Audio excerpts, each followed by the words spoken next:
저를 따라서 함께 믿음으로 고백해 보겠습니다. 성경은 하나님의 말씀입니다.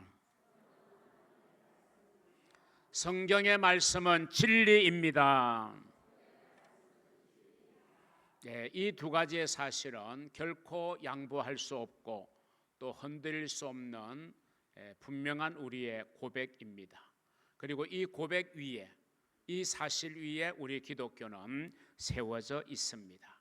이 성경은 하나님의 말씀이고 그 하나님의 말씀인 성경은 우리 인생의 진리다라는 말씀이 되겠습니다. 이 고백은 모든 그리스도인들이 의심 없이 믿고 따라야 할 매우 중요한 신앙 고백이 되어집니다.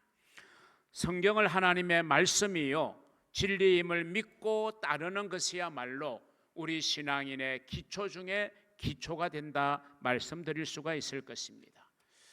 더 나아가서 성경은 우리 인생을 성공으로 이끄는 기초석이 된다 이렇게 말씀드릴 수가 있을 것입니다. 그 이유를 성경은 이렇게 말씀합니다. 디모데후서 3장 16절 17절에 보시면 모든 성경은 하나님의 감동으로 된 것으로 어떤 역할을 우리에게 하기에 우리 인생 성공의 기초석이 되느냐, 교훈하고 책망하고 바르게 하고 의로 교육하기에 유익해서 이것을 통해서 우리를 하나님의 사람으로 온전하게 하며 모든 선한 일을 행할 능력을 갖추게 하려 합니다. 이게 성경의 역할이기 때문에 우리가 이 사실을 기억하면서 우리가 정말 하나님의 말씀을 내 삶의 기초석으로 삼고 살아간다고 하면 우리의 삶은 반드시 성공하고 승리하는 삶이 될 줄로 믿습니다. 사랑하는 성도 여러분에게 성경이 하나님의 말씀이고 그 하나님의 말씀인 성경이 진리임을 여러분은 확신하는 그 믿음의 확신이 여러분에게 있습니까? 물론 우리는 믿음으로 성경이 하나님의 말씀이고 그리고 그 하나님의 말씀인 성경이 진리임을 우리가 믿어야 합니다. 그러나 또 성경이 정말 하나님의 말씀이고 진리임을 우리에게 보여주는 세 가지의 중요한 증거들이 있어요. 믿음으로도 우리가 받아들이지만 그 믿음이 결코 망상이 아니고 헛된 믿음이 아니라 그 믿음이 진짜 사실임을 뒷받침해 주는 세 가지의 주요한 증거들. 먼저 성경은 역사적 사실입니다. 어떠한 뛰어난 창작가의 작품으로 만들어진 게 아니에요. 상상력을 발휘해서 만든 책이 아니에요. 그 글이 아니에요. 이 성경은 역사적 사실입니다.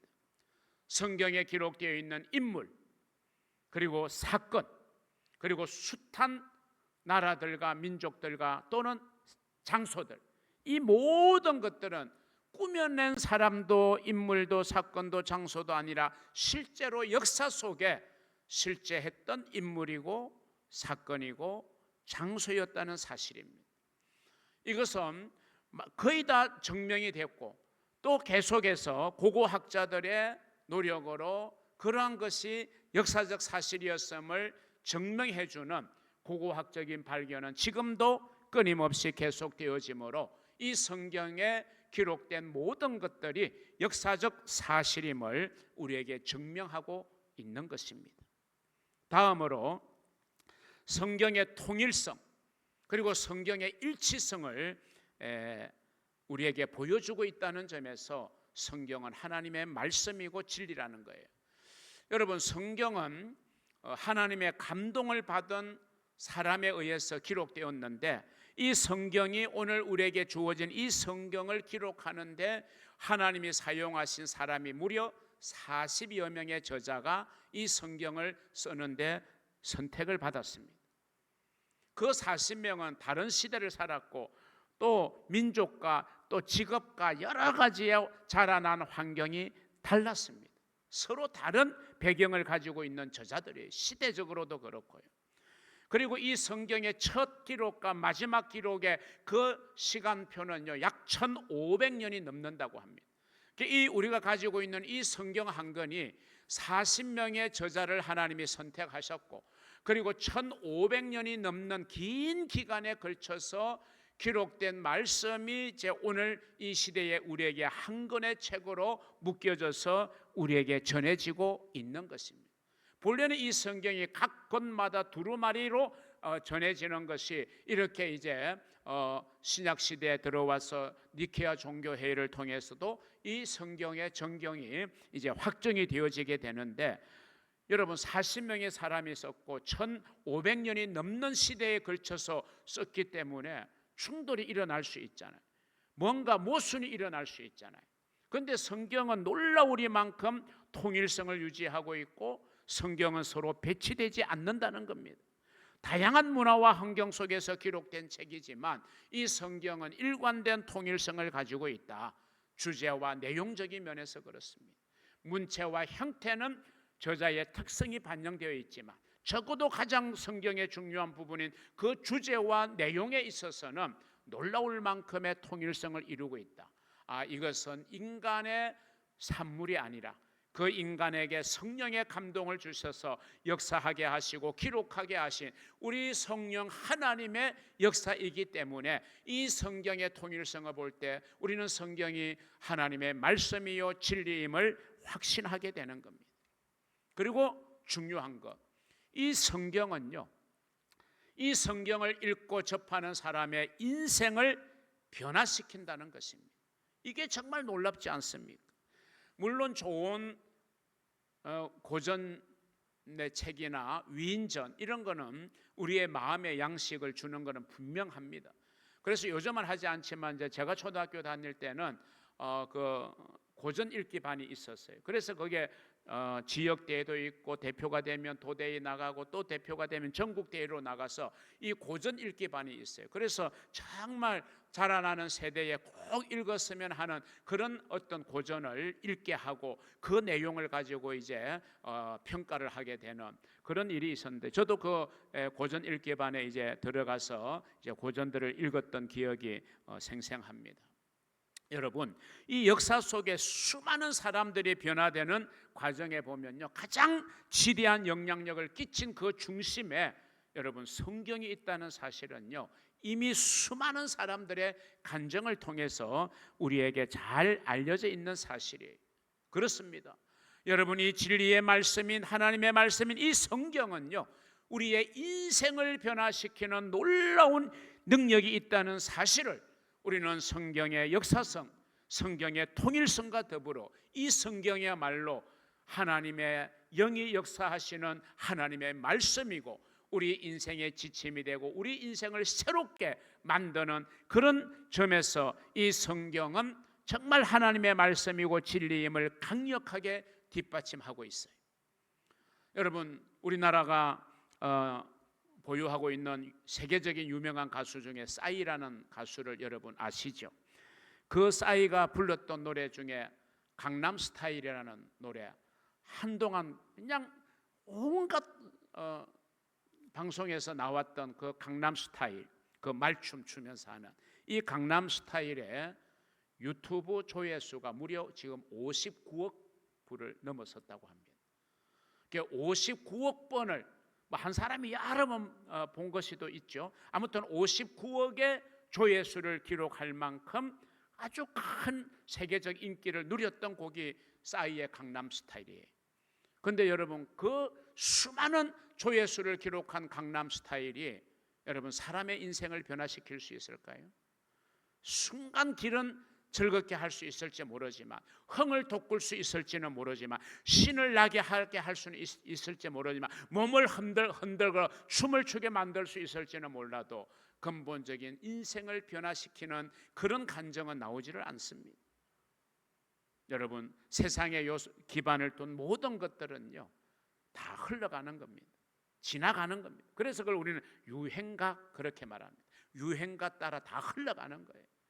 그런데 여러분, 이 성경은요 수천 년의 시간이 흐르지만 여전히 지금 오늘 우리의 시대에도 우리의 인생을 변화시키는 놀라운 힘이 이 성경 하나님의 말씀 속에 있다는 거 아니십니까?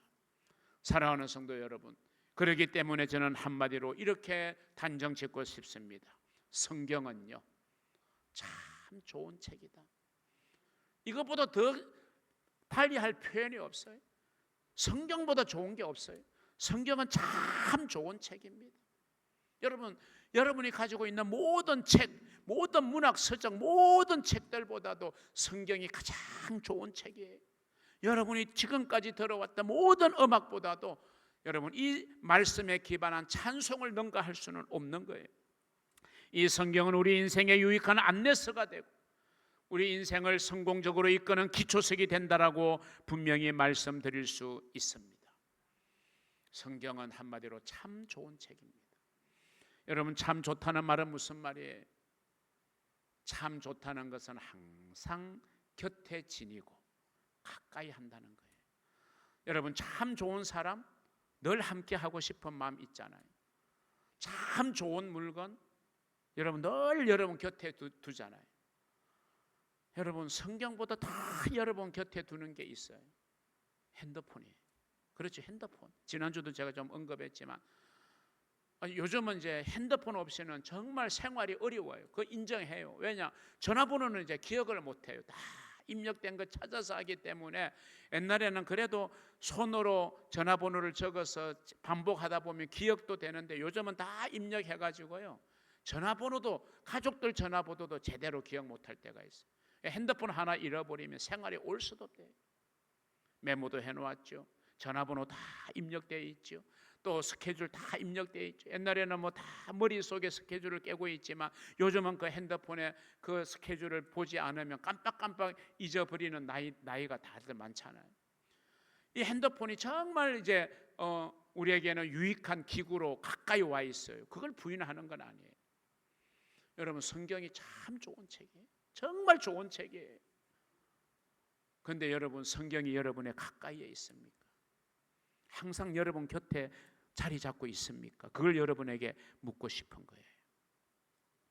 우리의 길을 안내해 주는 내비게이션, 그거 없으면 정말 목적지 찾아가기가 얼마나 불편한지 몰라요. 우리의 완전한 필수품으로 자리를 잡았어요. 그래서 우리는 늘 목적지를 찾아갈 때마다 그 내비게이션을 사용하고 있습니다.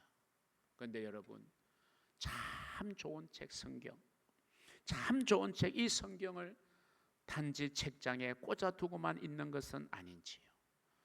아니면 그저 교회 올 때 겨우 끄집어내서 챙겨오는 액세서리 정도로 취급하지는 않는지요? 설교의 주제가 신앙의 타성에서 벗어나기입니다. 우리가 신앙의 타성에서 젖어 사는 이유 중에 하나가 저는 바로 여기에 있다는 것입니다. 성경을 가까이 하지 않는다. 말씀을 가까이 하지 않는다. 말씀이 내게 가까이 있지 않기 때문에 내가 그냥 신앙이 타성에 젖어 있는 겁니다. 신앙의 타성을 해서 우리가 벗어나는 두 번째 방법을 제가 성경을 가까이 하기라고 그랬어요. 성경을 좀 가까이 해야 됩니다. 여러분, 성경을 어떻게 대해야 되는가? 그래야 신앙의 타성에서 벗어날 수 있는가? 뭐 새로운 방법이 있는 게 아니고 색다른 방법이 있는 게 아니고 이미 우리가 다 알고 있는 내용이에요. 다 알고 있는 내용. 근데 중요한 거는 뭐냐? 아는 게 문제가 아니잖아요. 실천하지 않는다. 행하지 않는다. 여기에 문제가 있는 거죠. 옛날에는 아는 것이 힘이라는 말이 한때 돌았어요. 지식이 힘이다 그랬어요. 그래서 막 배우려고 했어요. 그런데 이제는 다른 시대입니다. 아는 것이 힘이 아니라요. 내가 몰라도요, 좀 몰라도 핸드폰 검색하면 다 지식 얻을 수 있어요. 몰라도 다 GPT 물어보면 다 자세하게 안내해줘요. 요즘은 뭐가 힘입니까? 행하는 게 힘이에요. 실천하는 게 힘이지 아는 게 더 이상 힘이 아닙니다. 마태복음 7장 24절에서 주님은 우리에게 귀한 산상수훈을 교훈하시고 결론으로 이렇게 말씀합니다. 그러므로 누구든지 나의 이 말을 듣고 행하는 자는 그 집을 모래가 아니라 반석에 지은 지혜로운 인생이 될 수 있다. 성공한 인생이 될 수 있다는 거예요. 자, 그러면 우리가 성경을 가까이 하는 첫 번째 방법, 하나님의 말씀을 자주 들어야 된다. 이거 모르는 사람 아무도 없을 거예요. 성경을 가까이 하고 성경이 내 삶의 양식이 되고 영혼의 양식이 되기 위해서는 성경을 들어야 돼. 이거 모르는 신앙인이 어디 있겠어요? 다 알아요. 근데 다 알지만 제가 여러분에게 또 소개하잖아요. 왜? 행함이 따르지 않기 때문에. 우리가 행해야 되는 거예요. 하나님의 말씀을 듣는 것은 매우 중요합니다. 로마서 10장 17절을 보세요. 그러므로 믿음이 어디에서 난다고요? 들음에서 나요. 뭘 들어야 믿음이 나요? 그리스도의 말씀이라고 그랬어요. 결국 이 말씀은 하나님의 말씀을 자꾸 들어야 뭐가 생겨난다? 믿음이 생겨난다니까요. 그 믿음이 생겨나고 그 믿음이 성장해야 우리가 신앙의 타성에서 빠져나올 수 있는 거예요. 그래서 우리가 말씀을 듣는 게 중요하다는 거예요. 그래서 여러분 말씀 듣는 기회를 가급적이면 놓치지 않을 수 있기를 바랍니다. 말씀 듣는 기회를 소홀히 여기지 마시기를 바랍니다. 말씀 들을 기회를 많이 못 가지고 있잖아요. 말씀 들을 때만이라도 우리가 좀 집중해서 듣는 훈련이 필요한 겁니다. 왜? 하나님의 말씀이 선포되는 곳에 여러분 회복의 역사가 일어나더라고요. 에스겔 골짜기에 마른 뼈를 향하여 하나님의 말씀이 대언되어졌어요. 하나님의 말씀이 선포되어지고 성령의 바람이 부니까 말씀이 선포되는 곳에 성령의 역사가 따르고 그러니까 마른 뼈들이 회복되는 역사가 일어났잖아요. 이게 이제 환상으로 보여주신 것이긴 하지만 그건 바로 말씀이 선포되는 곳에 회복의 역사가 일어난다. 변화의 역사가 일어난다. 하나님의 축복이 임하게 된다는 사실을 우리에게 분명히 보여주고 있는 거예요. 여러분 말씀을 듣는 게 중요해요. 여러분 꼭 말씀을 듣는 기회를 소중하게 생각하시기를 바랍니다. 그런데 여러분 우리 사람은요 듣는 것만으로는 안 됩니다. 여러분 오늘 설교 들으셨잖아요. 30분 설교 들으시는데 다음 주에 오면 제 설교를 여러분이 몇 %나 기억할까요? 제목 정도만 기억해도 감지덕지죠. 왜냐하면 우리의 듣는 건 한계가 있는 거잖아요. 한 번 듣고 안 잊어버린다면 뭔 염려가 있고 걱정이 있겠어요. 여러분 자주 하는 이야기잖아요. 우리가 콩나물을 저도 이제 어릴 때 우리 집에 방에서 콩나물을 키웠거든 어머니가요. 그럼 이제 이 물을 주는 걸 이제 또 제가 할 때가 많아요. 이제 이 밑에 이렇게 큰 그 이제 옹알이를 받쳐놓고 그 위에 나무 작대기를 놓고 이제 밑에 구멍이 뚫린 이 길쭉한 이제 콩나물을 키우는 그 접시를 딱 올려놓잖아요. 물을 주면 물이 이제 뚝뚝뚝 빠져가지고 이제 다시 받치잖아요. 그리고 또 그 물을 또 이제 적당한 시점에 또 부어주고 그럼 또 빠져요. 이게 물을 부으면 고여 있는 게 아니라 빠져요. 우리가 말씀을 들으면 내 귀에 남아 있고 내 기억 속에 남아 있는 게 아니라 또 흘러가요. 그러면 물이 빠진다고 콩나물에 물 안 주면 콩나물이 자랄까요? 안 자라요. 물이 빠지는 게 정상이에요. 빠져야 이게 썩지를 않아요. 콩이. 그러니까 빠져야 콩나물은 그 물의 영양분을 흡수해서 점점 자라게 되는 것처럼 우리가 한 번 듣는 걸 우리가 어떻게 다 기억해요? 다 빠져나가요 기억에서. 그러면 그게 무의미하냐? 아니에요. 물은 빠지지만 콩나물은 그 물을 흡수한다니까요. 하나님의 말씀을 우리가 들으면요 내 영혼이 그 말씀의 자양분을 흡수하게 되는 거예요. 기억은 못해도. 그래서 듣는 게 중요한데 그런데 듣는 것만으로 안 되는 이유가요 사람이 들은 거는 95%를 72시간 즉 3일 안에 다 잊어버린다는 거예요. 그러니까 오늘 들은 말씀을 일주일 후에 여러분은 기억을 못하는 게 그건 정상이에요. 당연한 거예요. 이상한 게 아니에요. 아 내가 왜 이러지? 이상한 게 아니에요. 잊어버리는 건 당연한 거예요. 잊어주셔서 정말 감사해요. 그런데 자꾸 들어야 돼요. 잊으니까 들어야 되잖아요. 물이 빠지니까 계속 물을 주는 것처럼 한 번 듣고 안 잊어버리면 뭐 안 들어도 되겠지만 잊어버리니까 또 듣는 거잖아요. 매주 남아서 듣는 거예요. 그러면 그거 들어서 또 잊어버리면 아이 뭐 들을 필요가 뭐 있어 이렇게 생각하는 건 어리석잖아요. 물이 빠지는 거 왜 줘? 이렇게 말하는 거하고 똑같아요. 들으면 그 듣는 순간 그 말씀에 놀라운 역사가 내 심령에 일어나게 되는 겁니다. 차차 일어날 수도 있는 거예요. 그 순간에 변화가 일어나기도 하지만 차차 일어나기도 해요. 그렇기 때문에 말씀을 듣는 것이 분명 말씀을 가까이 하는 하나의 방법이지만 그것만으로는 충분하지 않으니까 어떻게 해야 되느냐? 두 번째, 하나님의 말씀을 여러분이 직접 읽으셔야 된다는 거예요. 조금 이제 나아가는 겁니다. 듣는 것보다 조금 더 힘들 수 있어요. 그냥 듣는 건 내가 차를 운전하면서도 이어폰 끼고 공동체 성경 읽기 보내주는 거 가지고 들으시면 돼요. 문제 없어요. 그런데 읽으려면 차 운전하면서는 못 읽으시잖아요. 시간을 떼내야 되거든요. 어떤 장소가 필요하거든요. 그래서 책을 펼쳐놓고 아니면 핸드폰에 앱을 다운받아서 성경책 다운받아서 핸드폰을 보면서 성경을 볼 수 있잖아요. 그러니까 성경을 읽으려면 노력이 필요한 거예요. 훨씬 더. 그러나 분명한 것은 자기 자신을 위해서 성경 읽기를 시작하는 것은 필요하다. 왜냐하면 우리의 삶에 성경 말씀이 영향을 주도록 해야 하기 때문에 그렇습니다. 성경에는 우리에게 정말 유익한 내용들이 가득 차 있습니다. 여러분, 성경은요, 여러분이 생각하는 것보다 훨씬 놀라운 책입니다. 수많은 사람에게 지대한 영향을 주었고요, 성경을 읽으면서 엄청나게 변화된 사람들은 부지기수입니다. 그들의 간정을 담아놓은 책들은 너무 많습니다. 예수를 하는 사람에게는 그 성경이요, 창작력을 불러일으키는 그런 또 힘이 있는 겁니다. 그래서 이 정말 성경은요, 너무너무 좋은 책. 세상의 그 어떤 고전이나 위인 전기보다도 훨씬 유익을 주는 게 이 하나님의 말씀이에요. 그런데 여러분, 그런 사실보다 더 놀라운 사실은요, 우리 성도들이 그런 성경을 조금밖에, 아니 아주 조금밖에, 아니면 전혀 읽지 않는다는 것. 그게 여러분 더 놀라운 거예요.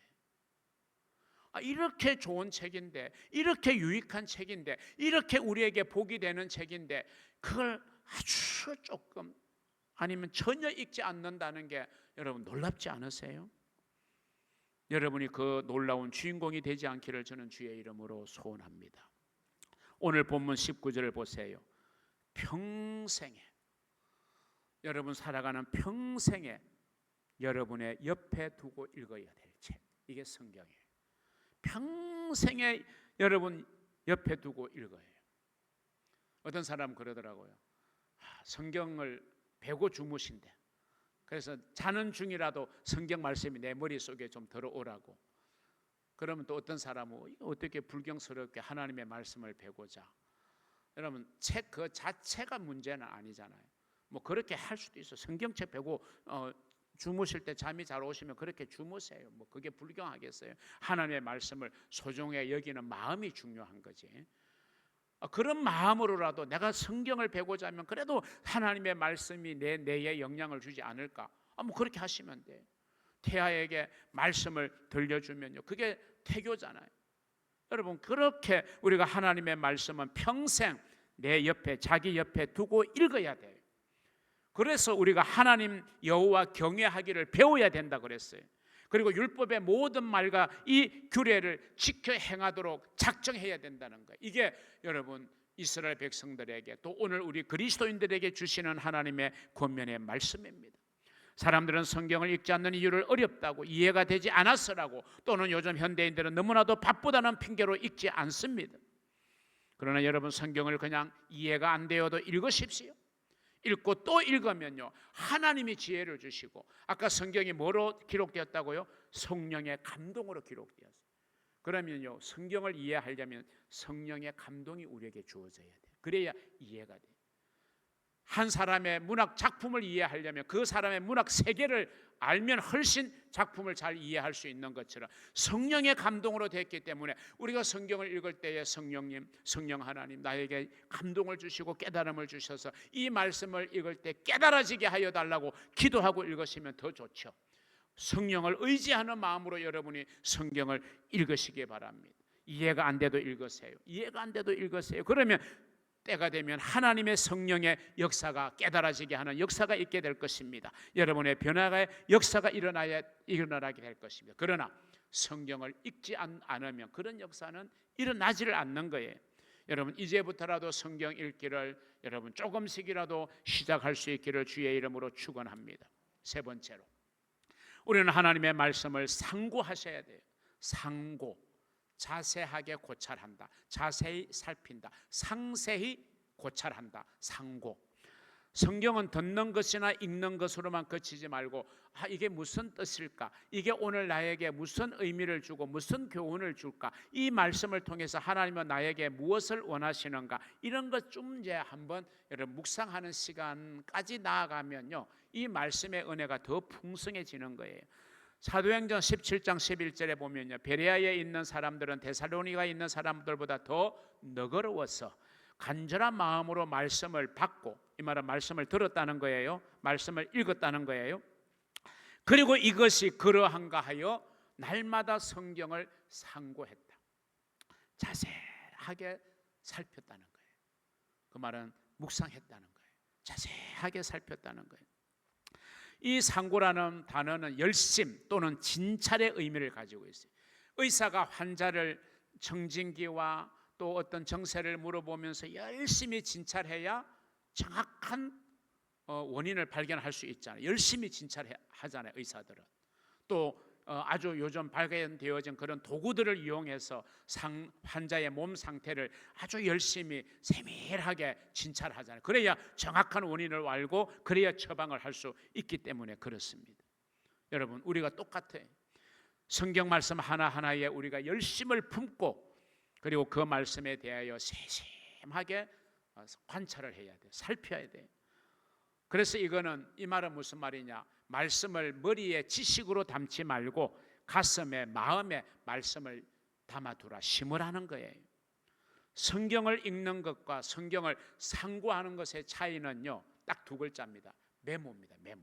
그냥 성경을 읽을 때는 메모를 좀 못할 수 있어요. 그런데 성경을 묵상할 때는 메모를 하게 돼요. 왜냐하면 내가 깨달은 뜻을 적게 되고요, 내가 깨달은 바를 알게 되고요, 또 마음에 와닿는 구절은 또 우리가 줄을 쳐놓고 대새김질도 할 수 있는 거거든요.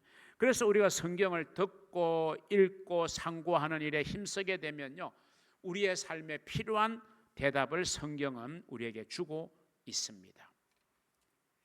여러분, 성경책은 깨끗한 성경책이 자랑일까요? 좀 너덜너덜하지만 손때 묻은 밑줄 친 흔적이 많은 성경이 자랑스러운 성경일까요? 여러분, 스스로 답을 하시기를 바랍니다. 자, 마지막 네 번째, 하나님의 말씀을 기억하고 행동으로 옮겨야 된다. 하나님의 말씀을 기억한다는 것은 언제든지 나의 삶의 순간에, 위기의 어려움의 시험의 순간에 그 내가 읽었고 들었고 또 묵상했던 말씀을 떠올릴 수 있어야 된다. 그럴 때 그 말씀이 정말 그 문제를 헤쳐나갈 수 있는 나에게 힘이 되는 말씀이 되는 것입니다. 시편 119편 11절에 이렇게 말합니다. 내가 주께 범죄하지 아니하리 하여 주의 말씀을 내 마음에 두었다. 내 마음에 두었어요. 내 마음에 심어 놓았어요. 그러면 내가 그 말씀이 떠올라서 내가 주께 범죄함을 훨씬 줄일 수 있는 거죠. 잘못된 길을 가는 걸 훨씬 방지할 수 있는 거죠. 그래서 우리가 말씀을 마음에 담는 게 얼마나 중요한지 몰라요. 하나님의 말씀을 마음에 담아둘 때 우리는 시험을 이길 수가 있어요. 마귀는 우리에게 시험을 주잖아요. 그 시험을 말씀을 통해서 우리는 이기게 되는 거예요. 예수님이 마귀에게 세 가지 시험 받으셨어요. 예수님이 뭘로 이기셨어요? 기록되었으되, 말씀으로 물리치신 거예요. 말씀이 시험을 이기게 하는 원동력입니다. 자, 우리가 꼭 기억해야 될 말씀이 있어요. 야고보서 1장 22절, 너희는 말씀을 행하는 자가 되고 듣기만 하여 자신을 속이는 자가 되지 말라. 무슨 말입니까? 하나님의 말씀이 우리에게 지식으로 머물러서는 안 되고요, 하나님의 말씀이 우리의 행동에 지침이 되게 해야 된다는 것입니다. 말씀을 붙들고 그 말씀을 근거하여 행동으로 옮길 때 그 사실이 우리의 인생을 든든하게 해주는 기초를 세우는 것이 될 것이라는 거예요. 사랑하는 성도 여러분, 복된 인생의 기초석 하나님의 말씀인 성경입니다. 성경이 하나님의 말씀이고 그리고 진리임을 믿으시기를 바랍니다. 우리 성도와 그리고 교회 공동체는 이 진리의 성경 위에 세워질 때 그 신앙이 안전하고 공동체가 든든하고 견고해지게 되는 것입니다. 그래서 하나님의 말씀을 듣고 읽고 그리고 상고하고 기억하여 마음에 새겨 행동으로 실천하는 그런 삶을 여러분이 살아갈 때 그 삶이 능력의 삶이 되고 승리의 삶이 되고 축복의 삶이 될 줄로 믿습니다. 위대한 종교 개혁자 중에 한 사람인 요한 웨슬리의 고백, 저와 여러분의 고백이 되기를 바랍니다. 따라합니다. 나는 한 책의 사람이 되겠습니다. 여기서 웨슬리가 말하는 한 책은 바로 진리의 말씀인 성경을 말하는 의미입니다. 나는 성경 이 한 책의 사람이 되겠다. 이렇게 고백한 그 고백이 오늘 저와 여러분의 고백이 될 때 그것이 우리를 신앙의 타성에서 벗어나게 하는 놀라운 출발점이 될 줄로 믿습니다. 기도합니다. 하나님 아버지 감사합니다.